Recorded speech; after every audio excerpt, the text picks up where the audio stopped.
Sindh revenue board ने कहा है कि महकमा आबपाशी की जानिब से अरसा को वाटर यूटिलाइजेशन से इसकी अदायगी अलग अकाउंट से की जाए, वरना मरम्मत और देखभाल के अकाउंट से अदायगी पर सिंध सेल टैक्स की कटौती की जाएगी। इस पर चीफ इंजीनियर कोटी बराज ने महकमा आबपाशी से जमन में रहनुमाई भी मांग ली है ताकि आइंदा कोई पेचीदगी ना हो सके। इस बारे में मजीद क्या तफसीलात जानेंगे नुमाइंदा 5 न्यूज़ शकील नाइट से। शकील, बताइएगा। जी देखें, माली साल 2025-26 ख़त्म हो गया है।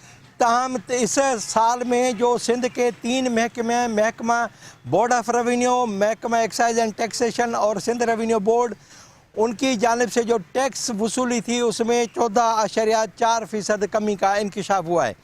महकमा ख़जाना की जानिब से जारी की गई रिपोर्ट के मुताबिक बोर्ड ऑफ रेवेन्यू, महकमा एक्साइज एंड टैक्सेशन और सिंध रेवेन्यू बोर्ड का जो टारगेट था वो था 6 खरब 71 अरब 65 करोड़ रुपया, जबकि जो वसूल किए गए तो वो 5 खरब 74 अरब रुपये वसूल किए गए।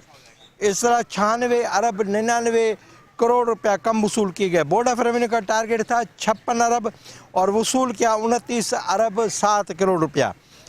एक्साइज एंड टैक्सेशन का जो टारगेट था वो था 2 खरब 35 अरब। एक्साइज एंड टैक्सेशन ने 2 खरब 15 अरब रुपये वसूल किए।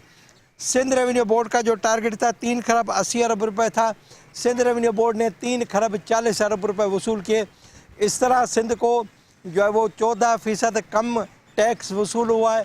और इस बारे में जो हुकूमत सिंध ने है वो इन तीनों महकमों को नए माली साल 2026-27 में हुक्म जारी किया है कि इस साल जो उनको टारगेट दिया गया है कोशिश करें कि टारगेट से भी ज़्यादा वसूली की जाए। जी।